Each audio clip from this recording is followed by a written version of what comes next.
నేను అడుగుతున్నా 15 నెలల కంటే ఇప్పుడు మెరుగైన పాలన ఉందా లేదా తమ్ముళ్ళు మీరే చెప్పండి.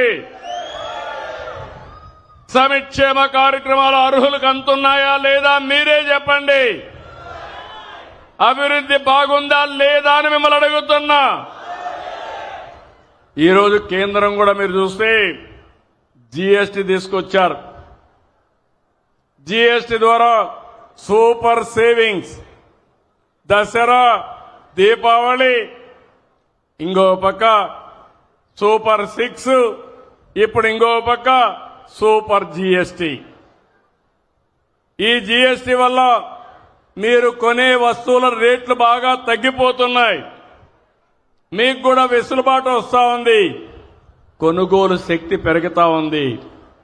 పేదవాడు అవసరమైతే ఎలక్ట్రానిక్స్ కొనుక్కోవాలంటే, ఫ్రిడ్జ్ కొనుక్కోవాలన్నా, ఏసీ కొనుక్కోవాలన్నా, ఫ్యాన్ కొనుక్కోవాలన్నా, నిత్యావసర వస్తువులు అందుబాటులో ఉండాలన్నా ఈ సూపర్ జీఎస్టీ బ్రహ్మాండంగా పనిచేస్తుందని చెప్పి కూడా నేను మీకు తెలియజేస్తున్నా.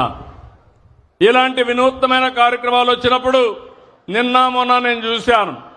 వైబ్రెంట్ విజయవాడ చాలా బాగా చేశారు. 11 రోజులు శబాష్ విజయవాడ, వండర్ఫుల్ వర్క్ చేశారు విజయవాడ వాసులందరూ కూడా. మామూలుగా కాదు, నేను ఎప్పుడు చూశాను కానీ 7 రోజుల్లో 240 ఈవెంట్లు పెట్టి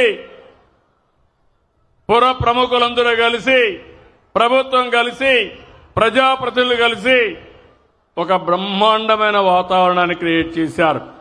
ఒకప్పుడు దసరా అంటే బెంగాల్, దసరా అంటే మైసూర్, ఇప్పుడు దసరా అంటే విజయవాడ. అవునా కాదా? కొత్త చరిత్ర. అందుకే మళ్లీ మీ అందరికీ దీపావళి కూడా శుభాకాంక్షలు తెలియజేస్తున్నా. అయితే ఈ సందర్భంగా ఒక విషయం మీకు చెప్తున్నాను. పండుగలు మన భారతీయ సంస్కృతిలో భాగం.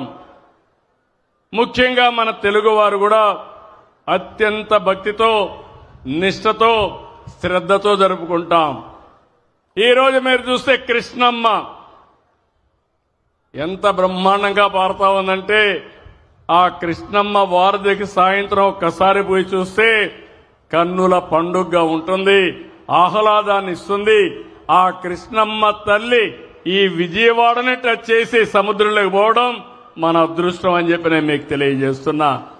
ఇంకో పక్క దుర్గమ్మ తల్లి ఇక్కడే ఉంది. దుష్టుల్ని శిక్షించి మంచి వాళ్ళని రక్షించడానికి. నేను అడుగుతున్నా మీ అందరికీ, మనం కూడా ఒకటి గుర్తుపెట్టుకోవాలి. ఈ రోజు మీరు చూస్తే మనం చేసుకునే పండుగలు ఎందుకు చేసుకుంటున్నాం గుర్తు చేసుకోండి. దసరా అంటే ఎందుకు చేసుకుంటున్నాం గుర్తుందా తమ్ముళ్ళు అని అడుగుతున్నా. ఏంటి? మహిషాసురుడు ప్రజల్ని వేధిస్తే ఆ వేధింపులు భరించలేక ప్రజలు ఇబ్బంది పడతా ఉంటే దుర్గమ్మ వచ్చి మహిషాసురుణ్ణి చంపి ప్రజల్ని రక్షించింది. అవునా కాదా అని మిమ్మల్ని అడుగుతున్నా. నిజమేనా? ఇంకో పక్క దీపావళి వస్తా ఉంది. దీపావళి అంటే అప్పుడు నరకాసురుడు ఒక రాక్షసుడు ఉండేవాడు. ఆ రాక్షసుడు అందరినీ ఇబ్బందులు పెట్టేవాడు. అప్పుడు సాక్షాత్ శ్రీకృష్ణ భగవానుడు సత్యభామతో కలిసి వచ్చి ఆ నరకాసురుడిని చంపి ప్రజల జీవితాల్లో వెలుగులు నింపాడు. అవునా కాదా అని మిమ్మల్ని అడుగుతున్నా. అందుకే దీపావళి బ్రహ్మాండంగా చేసుకుంటున్నాం. దసరా బ్రహ్మాండంగా చేసుకుంటున్నాం. దీంట్లో ఒక మెసేజ్ ఉంది.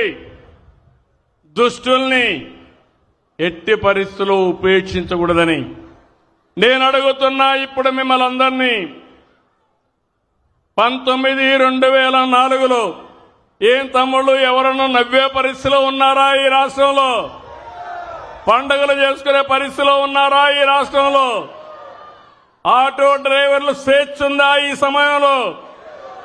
మీటింగులు పెడితే పరదాలు కట్టుకొని వచ్చేవాళ్లు, మేము జల్సాగా 11 కిలోమీటర్లు ఆటో ఎక్కి